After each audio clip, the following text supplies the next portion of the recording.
Hi, it's me again with Corel Roll Tips and Tricks, and I just did a video about doing a stitch effect around this, and I said in that video if it was rounded, if we used a rounded corner contour, it would work better, and boy does it. So we're going to have to take this, convert it to a curve, go up to Object and break the curve apart, and then nudge this center part out of the way.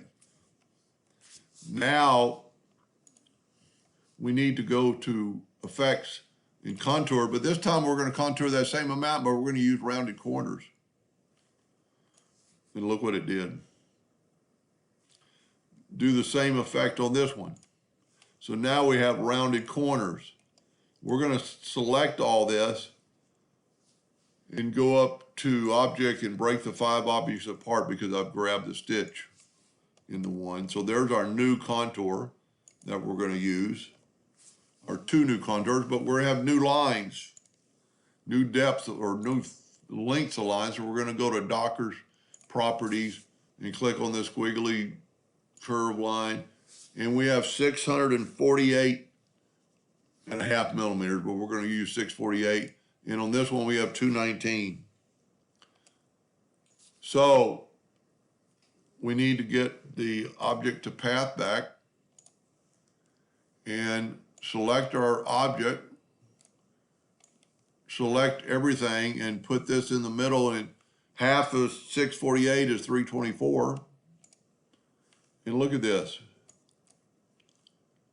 Now it doesn't do the inside justice, but we're going to figure that out too, and then we can just, what is nice about this, if this was a blend, I'd have to grab another one.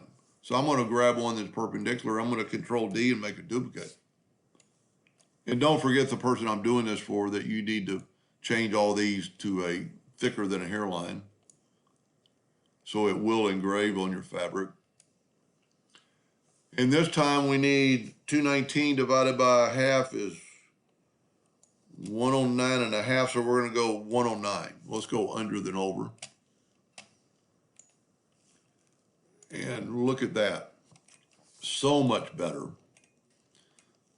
So let's put these back into our letters. And this is one thing nice about the nudge factor. We can put everything right back. If that doesn't look much better. Now I still don't like this, but there's, you know what? I'm going to make a third video and maybe how to correct that. Anyway, I hope that helped a little bit, and thank you for watching.